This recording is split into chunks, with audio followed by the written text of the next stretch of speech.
Hello, and welcome to this episode of The Sideline. I'm your host, Addison Olet. I'm your co-host, Morgan Matt. And in today's episode, we are talking about NBA off-season coming down to the wire with Kawhi Leonard and guys like that. But before that, make sure you check us out on our social media. You can find myself at Addison. What's my Twitter? At Addison or something like that. At Addison 33, I think. Oh yeah. Addison, at Addison Olet 33. Yeah. Pretty sure. And mine's at Morgan Matt's 1. And yes, waste no time. Today's episode's going to be based on the Eastern Conference. Got the rosters typed up. We got the rosters off of ESPN. I'd say they're the closest that I know with some of them. And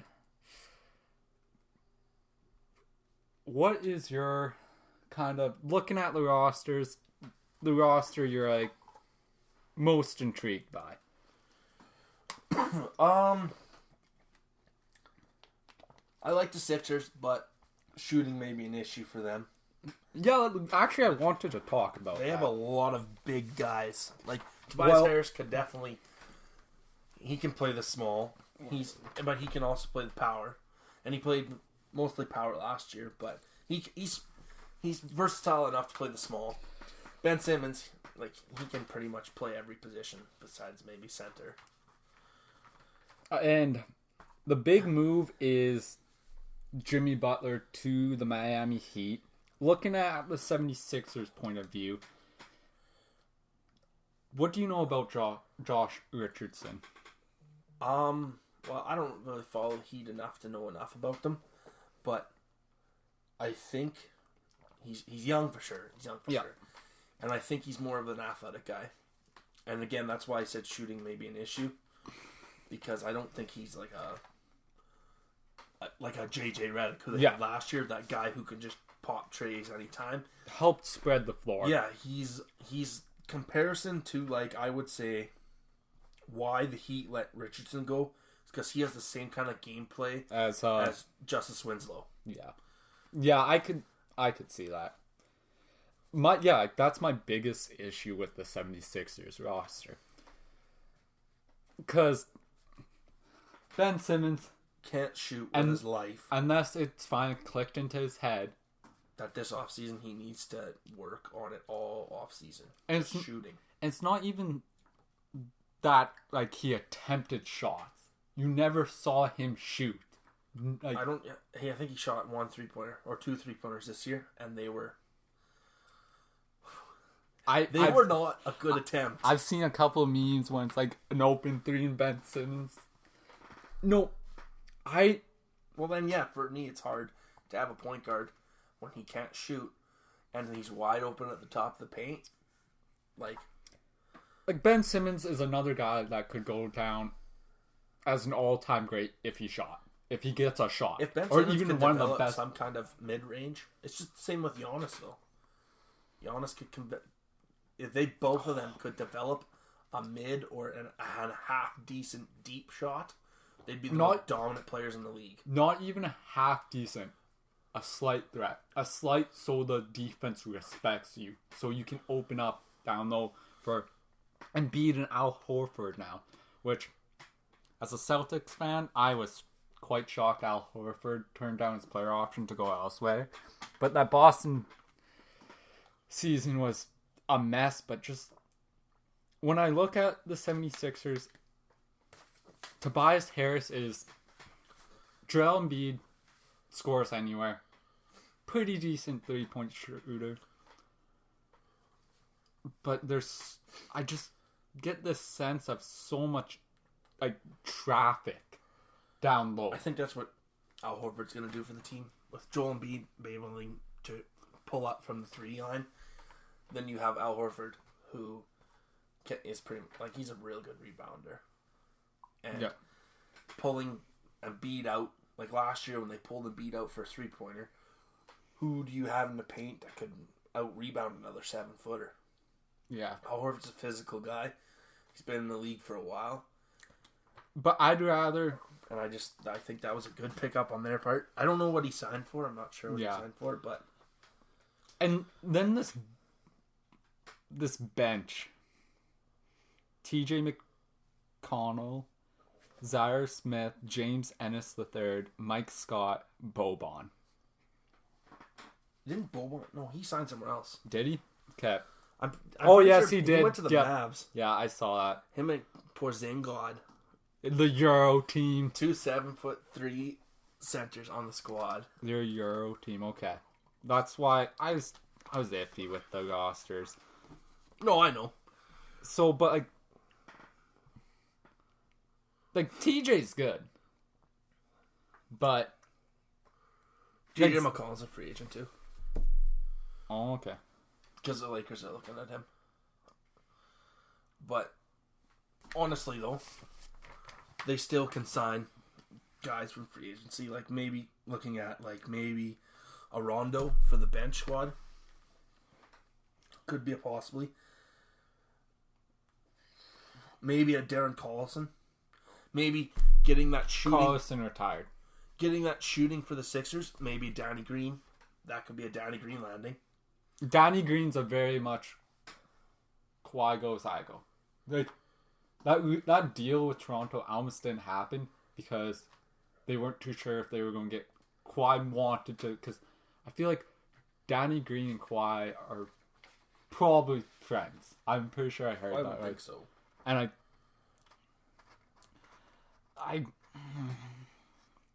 or even maybe like a Kentavious Caldwell-Pope. Like I'm just throwing out names for just some kind of shooting. If you got that's why I like Danny Green, because I'm a fan of Danny Green because he reminds me of like a Korver, kind of. Yeah. He could play a little more defense than Korver, but yeah, he did start for Toronto this year. But he was also a leader on defense. But coming off the bench or coming into clutch spots, pulling some threes, playing some good defense in some clutch time, he is 32 now. Is that what it says on there? Yeah. So he is an older guy. He knows how to win. He's won 2 championships for sure. I don't know if he was in another one, but 2 for sure. Yeah, I don't know if he was with. He knows how to win. He knows the pressure, and I just think maybe that's a good. If he can separate from Kawhi, that's a good landing spot for Danny Green. Okay, I'm going to read you a starting 5. I'd say Kobe White, Zach LaVine, Otto Porter Jr., Larry Markkinen, Weldon Carter Jr. Thoughts on if that's what they roll with at the starting 5? I'd say Kobe White is a point guard over what the roster had him at shooting guard. I'd say... Is he a rookie? Yeah, he's the draft pick, the Fro. Oh, the Fro. That's not like that. Yeah, he's definitely a point guard, I would say. And they're not going to switch Zach LaVine to a point guard, so he can play that. But looking at that one, that's not a bad gun. They have a good starting lineup, but then you go to bench-wise. Chris Dunn would get bumped down, But besides Chris Dunn, fully shows, Daniel Gafford, he's a rookie this year too. Oh, okay. Oh yeah. But he's gonna take some development time. But Felicio, he's a bum. he truly is. But there is lots of bigs. Yeah. Like bench bigs. They don't necessarily need a starting guy, but they definitely I'm looking at some guys here. I don't see Girardi or Parker. They're not going to sign him. They already gave him a go, and he didn't work out.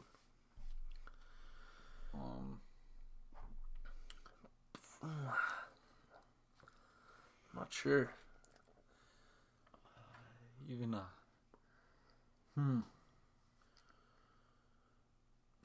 I didn't know if, like you said, Pau Gasol signed somewhere, but Pau Gasol's a good bench guy. Like I don't have nothing against Pau Gasol. He's good for that. Ivic Zubac, he's young.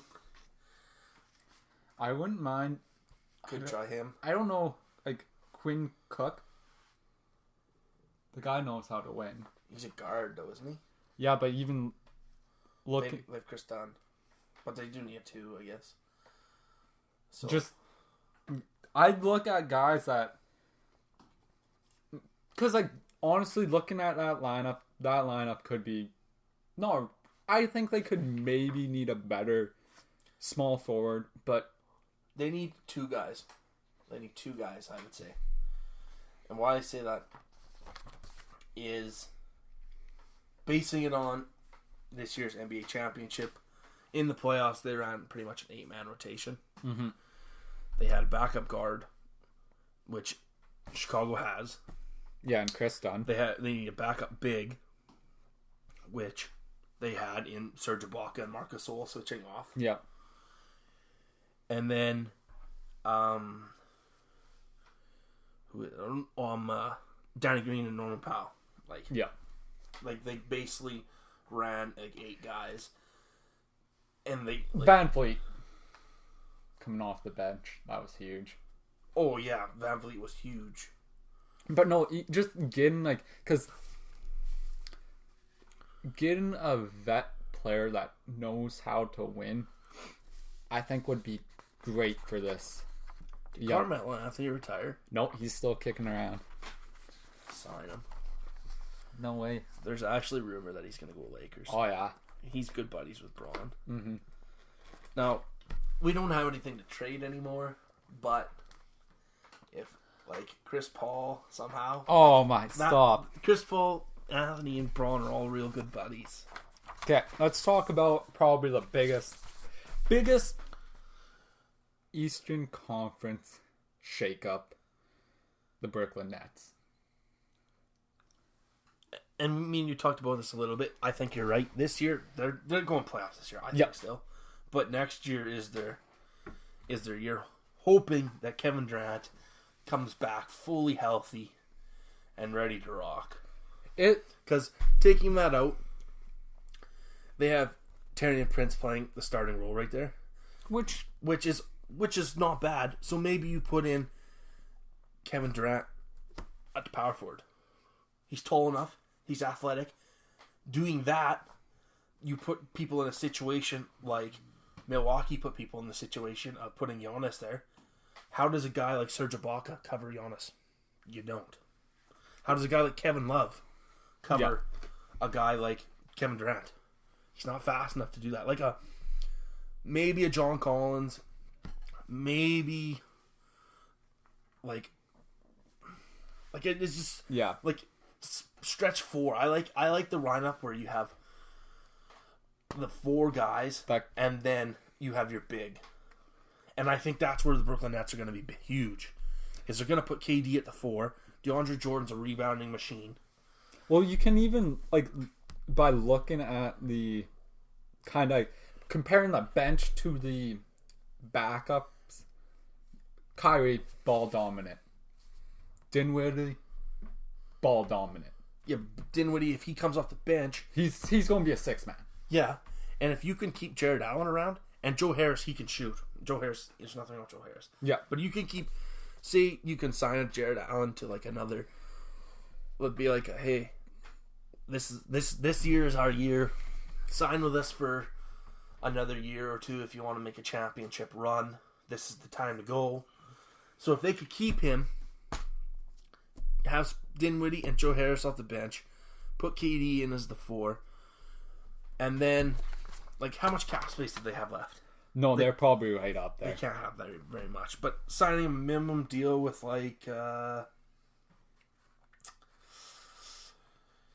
probably no. They're supposed to have.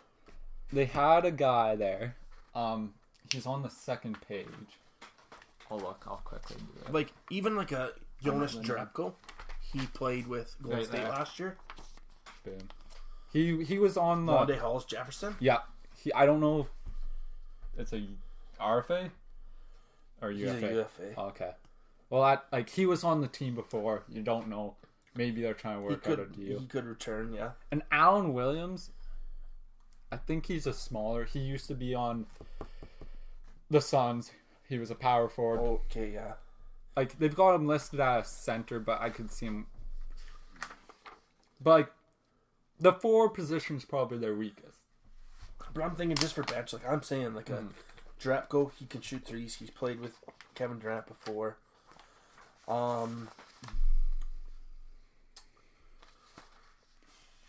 Like even next year, because next year if they're loading up for next year, maybe like Taj Gibson signs a lower deal to play off the bench. He plays with Minnesota right now. Nope, Gibson's is somewhere else. Maybe not. I saw Taj Gibson is a New York Knick. Okay, yeah. Maybe he signs somewhere next year. Like, you got to think of, like, those older guys for this year, for free agency, but for next year, you got to think, look at all the backups. We don't have the Western Conference in front of us, but you got to look at the backup bigs. Look at the age-wise.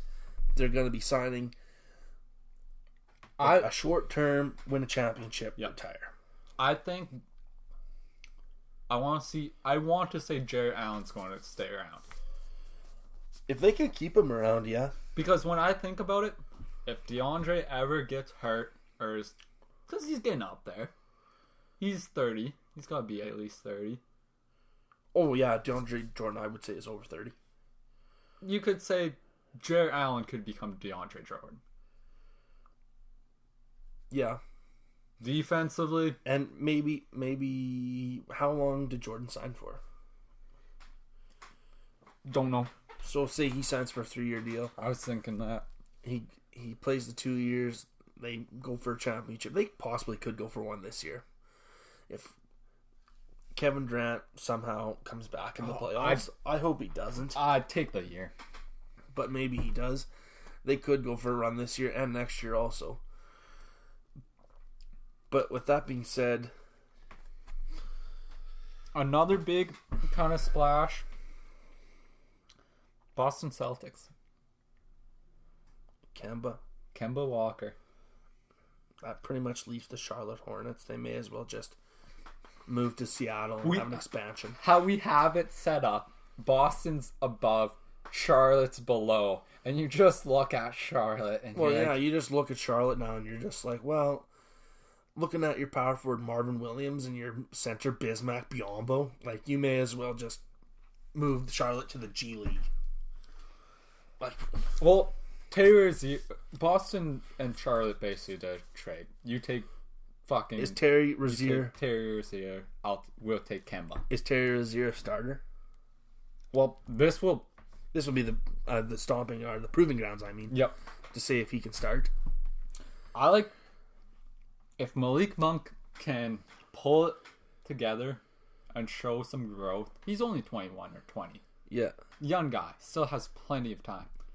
But I think he'll be a nice, not superstar star, but he'll be like a, hey, you gotta watch out for this guy. He can score. Like, he could be a guy that cracks the starting lineup, but mostly he's a bench guy. Mm-hmm. But, like, other than that, Charlotte kind of just... Charlotte, they were not keeping Kemba around. Kemba needed to go somewhere. He's an awesome point guard. And he was on one of those teams that couldn't find guys to play there. Because, like, who wants to play in Charlotte? It's like when you sign places, like Kyrie, he went to Brooklyn for media-wise. Yep. And... like Charlotte isn't a pretty place. Why Kawhi is considering Clippers or Lakers is because he's from LA and he wants to go home, but he might not. But like that's what I'm saying. Like, what Charlotte is just like Boston. It's not the prettiest place, but at least with Boston, they have that winning. They have like 17 championships. Boston also has the Boston Bruins, who are a big franchise. They also have New England Patriots, who are a huge franchise. And the Red Sox. And the Red Sox, who are a huge franchise. But no. But being it, like, you may not be a big, like, New York kind of place, but you've got to be able to show, like, if, like, the Bucks. It's not a pretty place. No. But you could win there. Like, bringing up that winning mentality. But looking at the Bucks, the Celtics, Kemba, Brown, Jason Tatum. Morris, I'm not too sure. Enes Kanter. Enes Kanter was big. He signed him for 2 years, $10 million. So he makes $5 million a year. Pretty sure that's, or he makes $10 million a year. I can't remember. I'm pretty sure it's 2 years, $10 million. That's it. So that's not bad at all. Or it's 2 years, like $20 million, $10 million a year. I can't quite remember, but either or, Francis Kanter, that's pretty good. Oh yeah, and you got a young guy coming behind him. You got a lot of young guys coming behind him. I don't know about Morris. I don't know. He's on the free agency list, so I'm not too sure. But are you sure that's not his brother? He's got a twin brother. That's the big thing. Marcus and Markeith or whatever his name is. But you know, would you put Gordon Hayward once he's healthy at the 4? Because that'd be Jason Tatum. I think is a 3, hands down. I don't think Gordon Hayward's physical enough to play 4, unless you're going to play that stretch ball lineup. But then that leaves you with nothing on your bench. Like who does Marcus Smart have to work with on the bench? And who's the Celtics going to sign for their backup point guard? Like, well, that's the thing. They could move Marcus Smart up, and then who did they end up drafting? Not Cam Reddish. They got a young guy. Let's see if I can pull it up quickly. But yeah, point guard's probably Tyreek Evans. He's out of the league, isn't he? He's got a 2 year. Yeah, his career's over. Which I'm kind of disappointed. I thought you could maybe pull it together. It was Romeo Langford. Okay, yep. I know what you're talking about. So they've got to list him at a guard at 6'6". So what I could see is him playing the 2 and Smart playing the 1. Possible. But like even that, like the bench is like the bigs for the bench. Robert Williams the 3rd, and then they have a lot of young guys on the bench. I didn't completely copy the whole, like it was just youth. But just looking at that, that's not a bad bench. Marcus Smart, Langford, no, Gordon Hayward. That's not bad, but like, I agree with you. Another team, the team that I'm actually kind of worried about their bench, are the Bucks. The Bucks took a hit this year, I think, because they did have Mirotic, who signed in the EuroLeague, or not the EuroLeague. Yeah, EuroLeague. Yeah, he signed in the EuroLeague. Biggest contract ever. Yeah, he's out of the NBA now, so that's a big hit for them. They're still in need of the 1 or 2. Like Bledsoe could probably play the 1. Yeah, and then losing Brogdon to the Pacers. Yeah. So, like, they still have Greek Freak, who can carry his team. Oh yeah, and Chris Middleton. There's nothing wrong with Chris Middleton. We're expecting the Greek Freak to develop a shot. Hopefully. Well, I think he can. If he can develop something, he's definitely a different player. Because that's what happened. That's what ended up costing that series. Yeah, he couldn't shoot. He couldn't keep up. Yeah. And then the guys around him couldn't pull their weight. Yeah.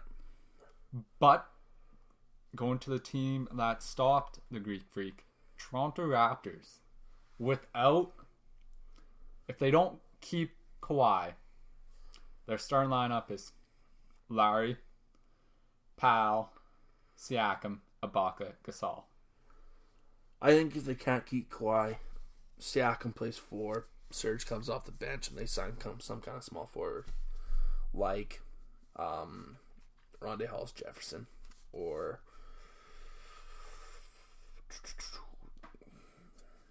like Marcus Morris's brother. Yeah. Or like Kelly Oubre Jr. Ooh. They have OG or whatever his name is, but he was hurt. OG. Maybe he's picking her up a bit, But even still, I'd start him off at the bench then. yeah, with OG. Yeah. Yeah. But like, looking at that team, But if Kawhi signs back with the Raptors, yeah, I would say Norman Powell moves back to the bench because Danny Green will sign back there too.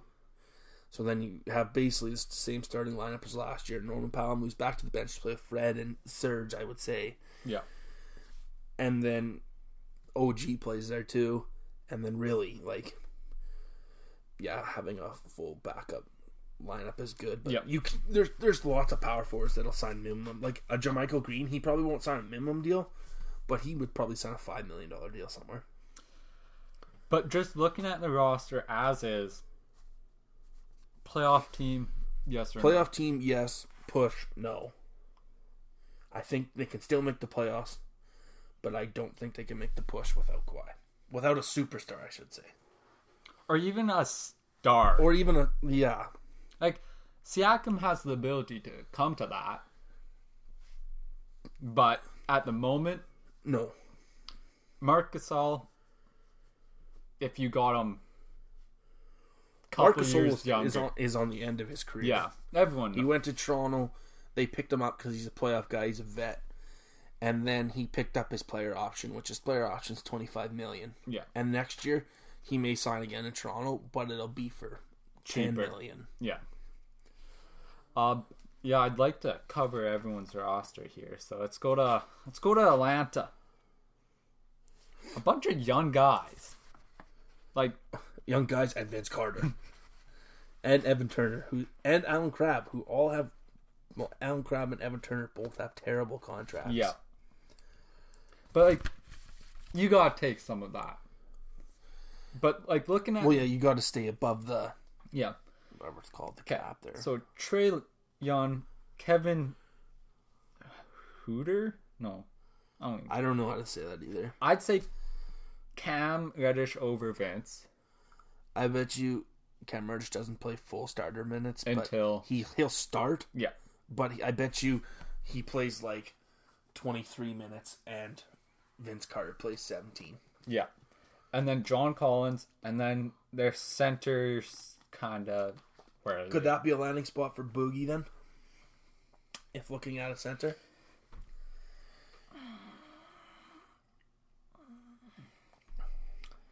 I would say so. Will he go there though? Because Boogie's he's hunting championships. He did last year, signing a low deal, coming off of maybe that injury. But before the injury, he was a top 3 center in the league, and he took a low deal.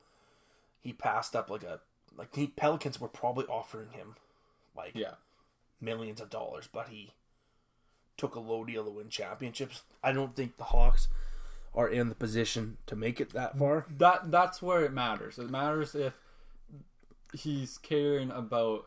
I think if he still cares about in his head, like, I gotta win a championship before I sign somewhere huge, it's not in the East. He's not signing in the East. Yeah, like, my big thing is I could see it if it was a contract that was longer than like a 1-and-1. Yeah.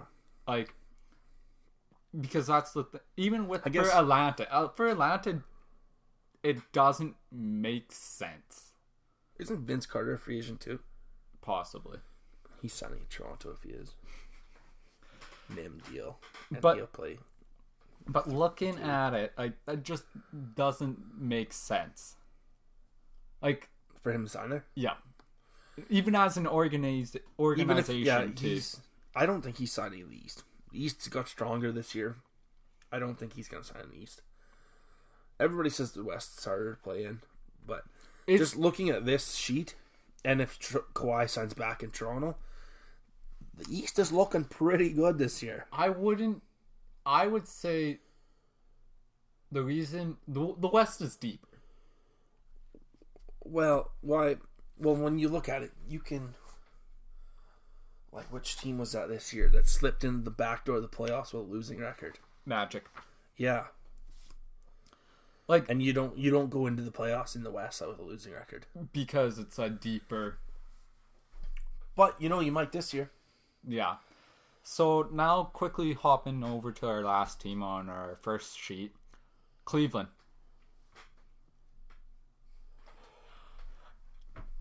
I get it. Keeping K-Love around to be relevant. I think K-Love's issue is his contract. Nobody wants to sign him because he's got too big of a contract. Or trade for him, I mean. I think at his stage in his career, he slowed down quite a bit. He's becoming a veteran guy, and he's not having is not at that stage of a Durant or a LeBron or keep up with playing like those guys are freak athletes who are playing at ages of 30, 35, who are going to be playing till they're closer to 40 at high levels. Kevin Love is not at that stage in his career. He's making $30 million. He's got 2 or 3 years left on his contract. And I think I could see it on the last year. They can't get rid of him doing that. Nobody wants to sign him or trade for him on that. My big thing is I could see if K-Love's still putting up respectable numbers.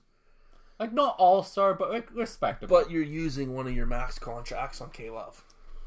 Well, you just kind of saw that with Toronto trading for Gasol.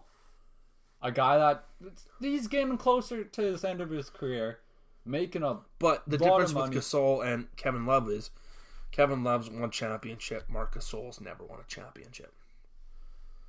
But no. Playing with the Grizz, he's never won a championship. But no, just having that. But the last year of contract, meaning because Marc Gasol, he was started on the Lakers, and they traded Pau for Marc. But having that, but having that veteran playoff guy, because Marc's been to the playoffs. Oh yeah. But as a team that maybe needs that final push. But like you say, if Kevin Love goes somewhere, it'll be on his last year somewhere where you're picking up a playoff guy.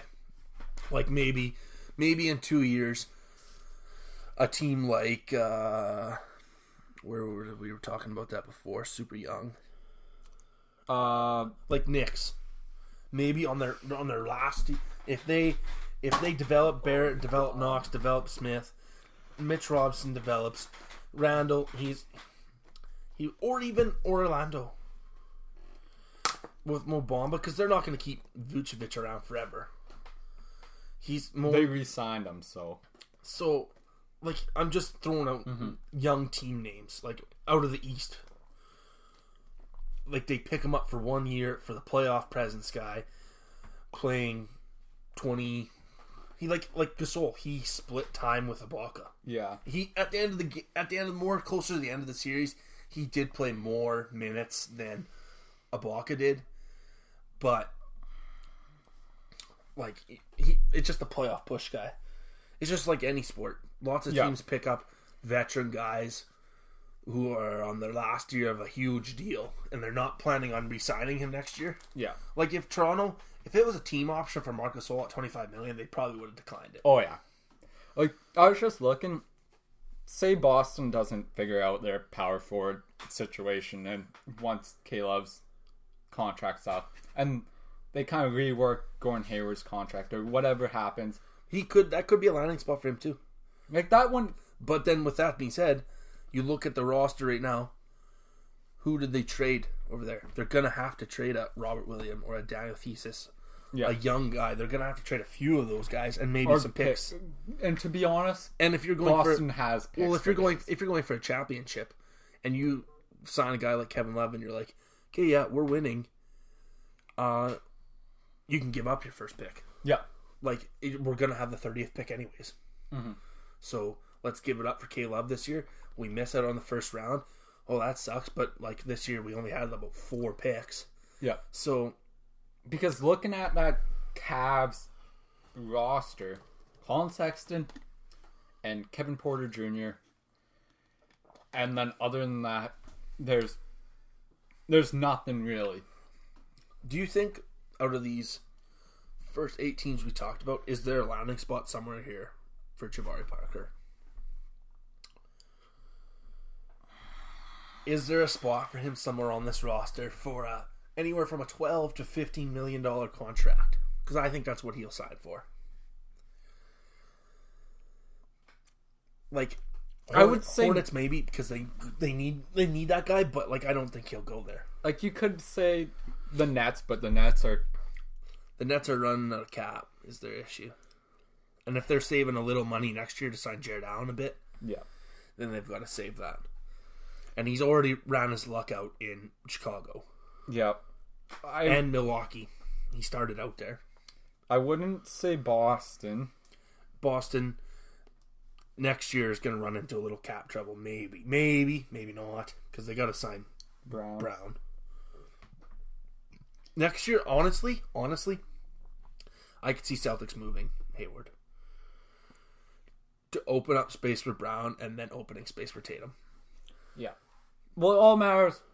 Unless they can rework it. Yeah. Unless they can rework it down to like a $10 million, not $30 million. Like, my big thing is, we both here play a lot of 2K. But I've played it out and had Gordon Hayward until he's like mid-late 30s. The guy stays at decently, and he does, like, I feel like he's a great bench player if he doesn't ever really come back to the true form. Because, like, when he was coming in, Hayward was big. He was going to be, and no one knew Jason Tatum was going to be big either. But that being said, Kyrie and Hayward being good friends, and Hayward coming off, like, he's basically a Kemba. He was on a team at the time that couldn't find guys to play with Hayward, and Hayward's talent was being wasted in Utah. Yeah. So they moved him to the Celtics, and then coaching and unfortunate events of a gruesome injury wrecked some of his career. And you gotta be honest, if he never got hurt, I bet you the money's still worth it. If he never got hurt, money was still worth it, and they were winning. Like, Gordon Hayward as Gordon Hayward changes that team, and I bet you Kyrie's still there today. Like, that's the big thing. And I'm not knocking Kemba Walker, because Kemba Walker's good too, but Kyrie, I bet, stays if his buddy, fully healthy, is playing to the level that he can that could play at one time. Like, that's the biggest issue with Gordon Hayward. Sadly, he got hurt. Oh, his injury is just, it's not as gruesome as like a Derrick Rose that ruined his career that bad, but it definitely set his career back. It didn't. Yeah. And this year he like proved it. Like, he's not as good as he was. So we have covered the 76ers. Onto our second page. Quickly, Indiana. No. I don't want to do Indiana right now. I'm just getting like pissed off looking at Detroit. Like, their rookie, their Siako or Doumbia or whatever, however you say his name. Like, sorry Detroit, but like, Blake Griffin is ruining that team. He's ruining it. Being paid over $30 million, throughout his career was a dominant dunker, but could never develop any kind of shot. That's the issue with Blake. And he had lots of time to do it. He's like close to 30 now. It's not like he's a Greek freak or a Ben Simmons who's young enough to develop a shot. When Blake came in, like, Blake Griffin had the time. He's been in the league like 7-8 years now. He's had the time on the off seasons to develop a shot, and he just relied on his athleticism. Blake Griffin, when he came into the league, it was still at that big man down low. When he first started, you're right. That's why the Clippers were so dominant. And then Curry started to pick up his game. As soon as that starts happening, the game more turned into people dropping bombs, and that's why, like, he's not on this list. But I think Zion Williamson might struggle in the league. But that's for a different time. That'll be for the next one. But Derrick Rose, nice addition. I'd love to see him. He came off a good year. There was nothing wrong with his year. You know, he's not the Derrick Rose from 2010 MVP season, but Sadly, never will be. Never will be again. But he's not, like, he definitely worked on his game. Because when he hurt himself, then he hurt himself again. And then he was jumping around from teams, signing minimum deals, minimum here, minimum there. And then he signed in T-Wolves. With his old coach. Coming, and, like, nobody thought he was going to, like, he was a bench role guy. Yep.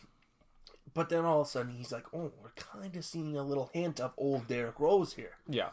He's never going to be the same as he was, but he's definitely been, you can tell. For me, he definitely put in the work on the offseason. Yeah, so you got Derrick Rose, Bryce Brown, I feel like he's a younger guy.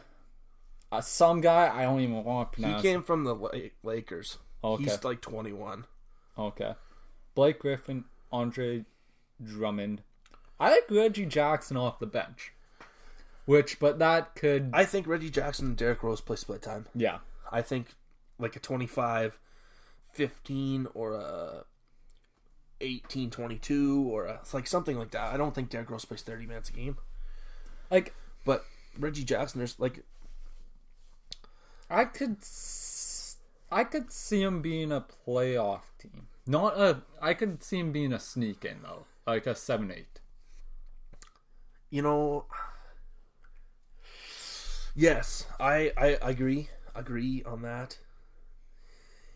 Like this team for me, because that Malik or whatever, this could be a landing spot for Rondé Hollis Jefferson. Yeah, because they're in need of a small forward, or even a Pope, or Caldwell Pope. Put him at the 3. Could Jabari Parker play the 3? No. I agree on that. I say yes to you. Switching over to Indiana. Victor Oladipo's injury really hurt their playoffs. Oh, definitely. But looking at it now, Brogdon, Victor, Jeremy Lamb. But you got to think though, TJ Warren. Like I could see that split time. Yes. Sabonis. And Turner, like that's not a.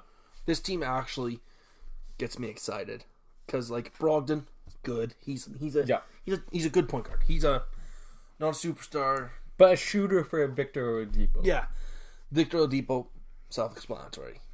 Miles Turner, young, ready to go. He's got a little bit of a shot. Mm-hmm. He's gonna take a little more work, but he's not like by any means a bum. No. And same with Sabonis.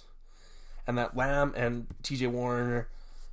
I like that. I like that. That makes me happy too. And like, this could be a spot for Jabari Parker, I think. Jabari Parker, if you're paying him like $12 million, I could see him playing the bench easily for $12 million. Oh, yeah. Just to have another scoring option. Even if you put like Parker for 12 and Rondo for 2 or 3 coming off the bench.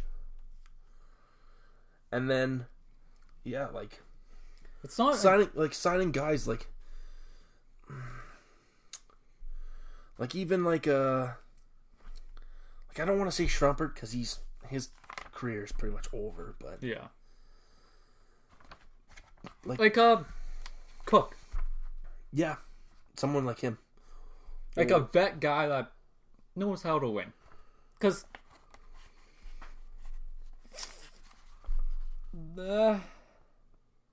Yeah, I'm not really seeing anyone that kind of has that like championship.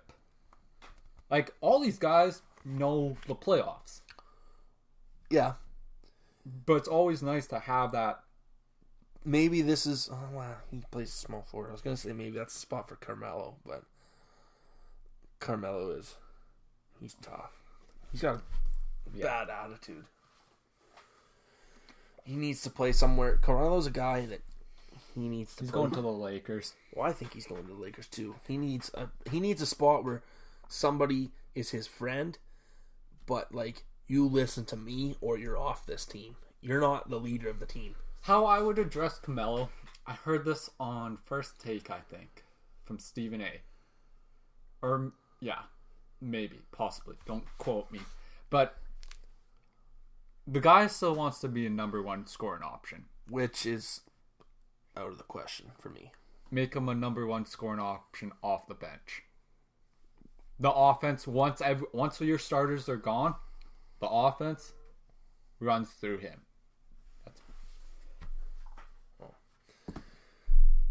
Yeah, agreed. And maybe like Indiana, I could see him. I could also see TJ Warren being a 4. Yes, I agree. But you could also see Carmelo Anthony playing 4. True. Switching over to the Wizards quickly. John Wall's hurt. Dwight Howard's hurt. How long is John Wall out for? Is he a season guy or is he a... I think he could be coming back, but I feel so bad for John Wall and Bradley Beal. This is also another landing spot for me for Jabari Parker. He played there. Did he? Yep. He was traded because Otto Porter Jr. and him. That was the trade. Oh. But they acquired Isaiah Thomas, which people are still rooting for him because the guy dropped 30 points. Yeah.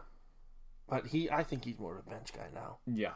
He could be a nice 6th. But think of this though. Jeff Green, yeah, I think he's a bench guy too, but John Wall comes back, you guys, Thomas and off the bench. Yeah. Bradley Beal, Jeff Thomas. You sign Jeff Green. Or Jeff Green, yeah, sorry. You know, but like yeah. Take Thomas Bryant on the bench. Or even when Dwight comes back, Dwight's bench, Boogie on there. Fully healthy. He'd be the third option. Over, like, you think he played more than less than Thomas Bryant? No. Like a third starting lineup, third option. Oh, yeah. Yeah. And that's... You got your guards, and then you got Boogie. But, like, that's what... For me, that's what the NBA is coming down to. Your main guy can't be a center. I'm sorry to say centers. I'm sorry for any center out there. But your number one scoring option is not a center. It can't be. They're not quick enough. A guard or a 3. Yeah, it's more or less your point guard or your small forward. Yeah. But like that, because John Wall, Bradley Beal, Boogie. I could see it. But I could also see if Bradley Beal trade this year. He's still young. I know. Which is kind of crazy. And their team just can't quite make that push. And I just think that... Well, they're always stuck in this purgatory. Like, to think of... Like, John Wall is an all-star. Fully healthy John Wall, for sure. And he's in Kemba's situation if Kemba would have stayed. True. But I think Bradley Beal he's a nice number 2. Don't think he'll be ever number 1. No. But John Wall is just being stuck, and like they're able to make playoffs, but like I think that Bradley Beal moves this year, and I think a team that could pick him up, if just looking at Eastern conferences, and a team that could be picking him up, if they could squeeze in on the 8 or 7 spot, is the Heat. If they trade him over there, Beal, Butler, Dragic, bam. They would have to trade it like a Derek Jones who's only like 21. And possibly... I don't think they'll ever move Justice Winslow. That's what I was thinking, though. I feel like Justin Winslow would have to be, because Justin Winslow they're gonna give up in the trade. I think it'd be a Derek Jones Jr., and possibly 2 first-round picks for Beal. That would be the trade. Or Derek Jones Jr., Kelly Olynyk, and a first-round pick. Or even Jones would definitely be in the deal for me, but it's either picks, Olynyk, or Waiters. And you don't want to move. I don't think they want to move Waiters because I don't think Waiters is a starter, but he's definitely a solid bench guy. Yeah, and just like I know you don't want to, but if I'm Washington, I'm asking for Justin Winslow. Oh, of course. Because why wouldn't you? That picks your 3. And Jeff Green, I bet you could play the 4 too. But yeah, did we talk about the Miami Heat? No, we went from... We talked a little bit. We went more to the 76ers and talked about them. But the Heat... The Heat's roster worries me. They signed Jimmy Butler to a max deal. Sign and trade. Sign and trade, yes. But, like, what after that? For me, the roster... Like, it's got names on it. I can see them being a playoff team. I could see them being maybe an 8th seed. Maybe.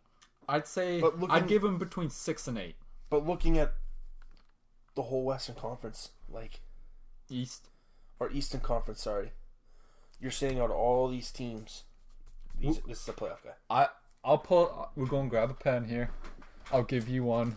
Once we're done, getting close to our... You labor your 8 for playoffs. Okay. And that's how we'll end it. But first...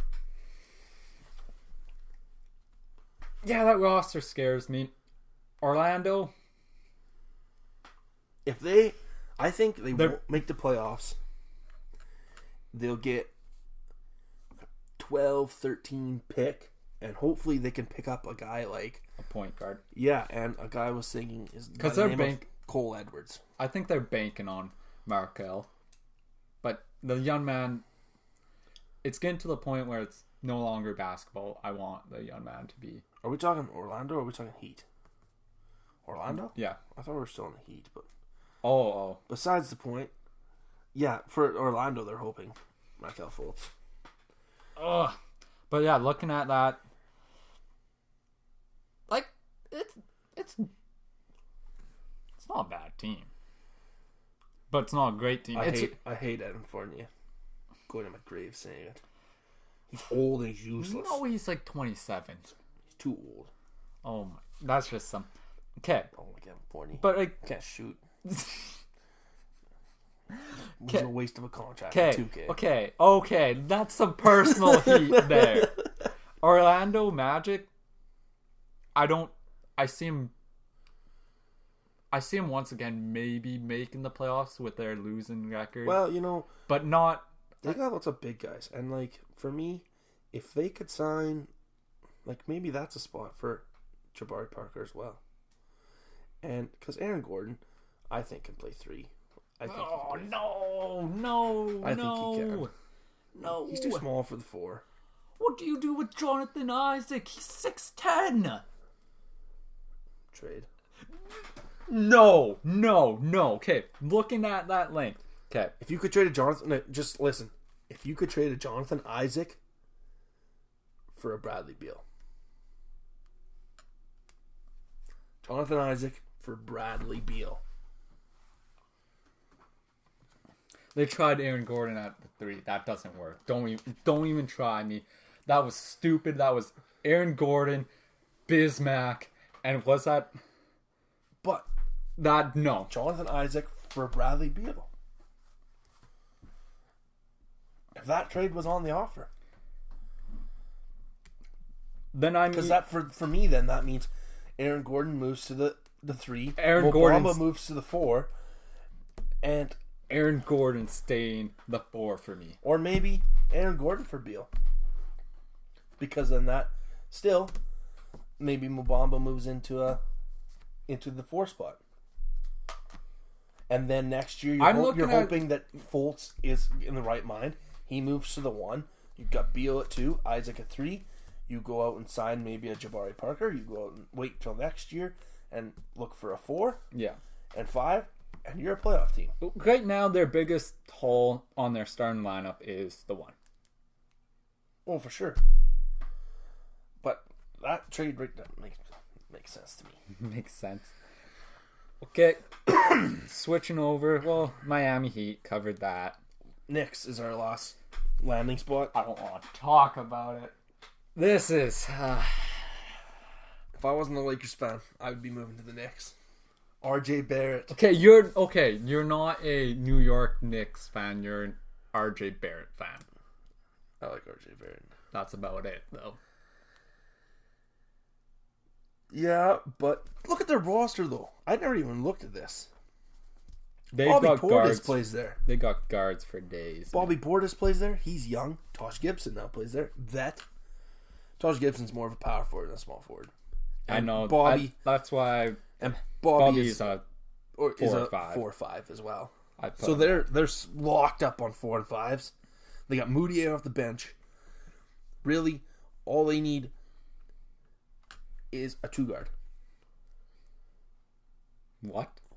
for the backup. Oh, for the Talking backup. about- their starters are locked up, Yeah. but I'm talking backups. Your backup starting lineup, as of like today, would be Moutier at the 1. I'd put Taj at 4, Bobby at 5, and if you could find a backup shooting guard. Here's the thing. In a couple of years, I could see it. Oh, what happens if they sign backup? Kevin Knox moves to backup just for now, and they sign Kelly Oubre Jr. Look at that youth there. You develop Knox more, you develop Oubre more. So I totally forgot about. if you put Kelly Oubre. Oubre Jr. in there, then really you're looking for a 2 guard, and if I'm just drawn to him because he can shoot down. Pope. Oh, Danny Green. If he wouldn't be such a Kawhi lover, put a Danny Green in there, put a Pope in there. I'm thinking of guys that are going to sign for $5 million. I don't see them as a playoff team. No. Not this year. It's a Definitely not bright this year. future, but. Okay. That honestly could be a landing spot. And I quote right now, LaMelo Ball. That's the nice thing, though. The next draft class, once you say, is guard heavy. Oh, of course. They've got lots of guards. What's the... What am I doing here? I'm ranking... RJ Hampton's in the next draft, too. True. I'm doing 1 to 8 ranking. Okay, I'll do it as well. But Are we doing based on the rosters, or are we basing, on this rosters right here, we're basing? yeah. On if this is what you're looking at. Okay, so... Because the big thing for Toronto then is Kawhi. But I'm not putting them there. This is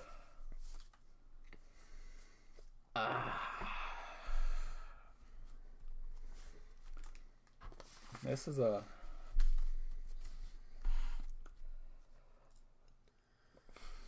oh my god, I totally forgot about these guys. Holy.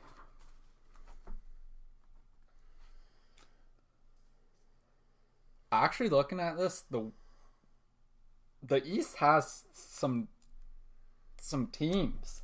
They've got a lot of good talent in the East. I'm going to get some heat for this. I want to put the Bulls in there so bad, but I just don't think they're going to be a playoff team this year. I honestly just don't. Yeah. Oh my. All right, I got mine. Okay, you can.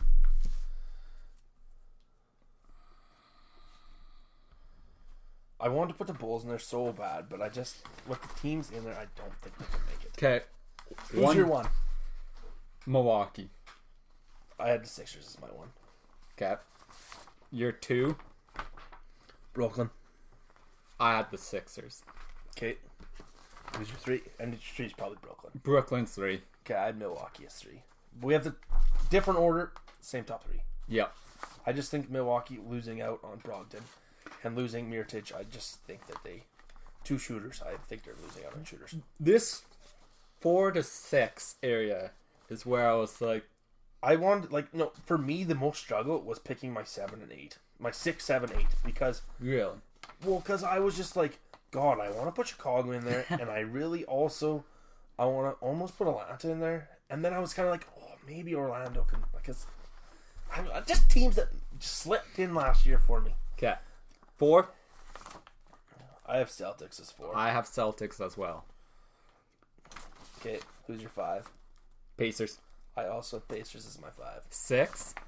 I have the Raptors as 6. I have 6 as Raptors too. Okay. Now here, 7, 8. Who's your 7? Miami. Oh, Miami didn't make the board for me. Oh. I have Wizards at 7. Wizards at 7. If John Wall can come back, I have Wizards at 7. 8. I have Pistons at 8. Magic. You really think that the Pistons are going to miss out?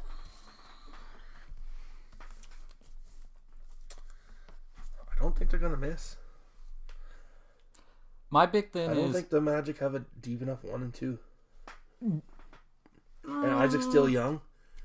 I just can't see. the Pistons is their 2 and 3s.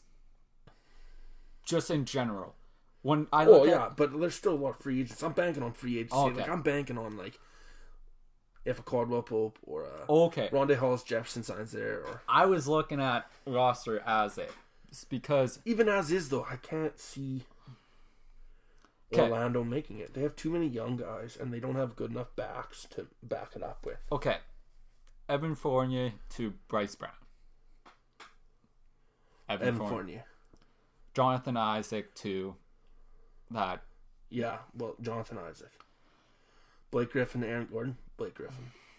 This is Vucevic to Drummond. If you pick Vucevic over Drummond, I'm going to punch you in the head. Drummond defensively. Drummond is a defensive monster, and Vucevic is.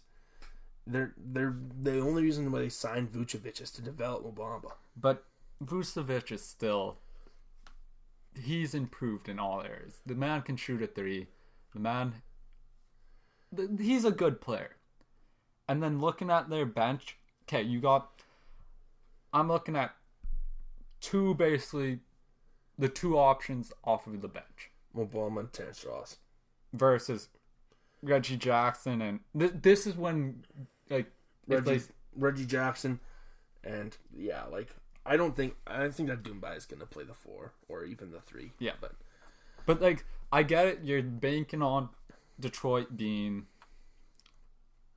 signing someone else. I just can't see. I think Orlando and Heat are just going to miss, and they're going to get good picks, and they're going to draft Orlando is going to draft a guard, and Miami is going to draft a power forward. And then next year, Pistons don't make the list for me. Why did you have 76ers over Nets? Or no. Yep. No. Milwaukee. No, you had... I had 76ers at 1, Brooklyn 2, and Milwaukee 3. I took Milwaukee out because I thought Milwaukee lost a lot of shooting. And Brook Lopez is a year older. I get it. He can shoot. He may be the same as Marc Gasol. But I think they are struggling at 1. Bledsoe, he didn't really perform in the playoffs. I like Bledsoe. I think he's good, but he just didn't perform. What was that? His first his or second, maybe his second time in the playoffs. I get it. And Greek Freak, same. He's young. I'm banking on... He's coming off an MVP, so he's pretty... I'm banking off the Greek Freak being motivated. And they only did lose 20 games this last season. They went 62-20. Yeah, but I'll agree with you on... I just think they lost too much shooting. Yeah. But with that being said, like, I'm banking on Sixers being 1, and they have, like, pretty much 0 shooting. But they're just huge. But we both agreed with 3 being Brooklyn. I have 2 as Brooklyn. 2? I have Milwaukee as 3. Oh, yeah. I honestly think that Brooklyn has got a good enough bench and a good enough starting role to make 2. And Kevin Durant, if he can come back in the playoffs, they are possible contenders for NBA championships this year. Yeah. Well, holy, it was a long... what are we here, like almost an hour and 5 minutes? Yeah. And we talked for 45 minutes before we even started this podcast. True. With a West, tomorrow, once I'm done the West rosters, that's going to be The grind is printing it all off to get the sheets. But and that's why I'm the co-host. Because I don't want to do that. But I'd like to thank you all who sat back, listened basically for an hour.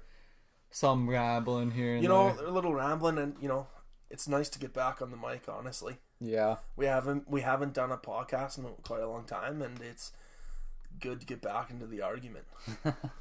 But thank you for listening to The Sideline. I'm your host, Addison Ouellette. I'm your co-host, Morgan Matz. Goodbye.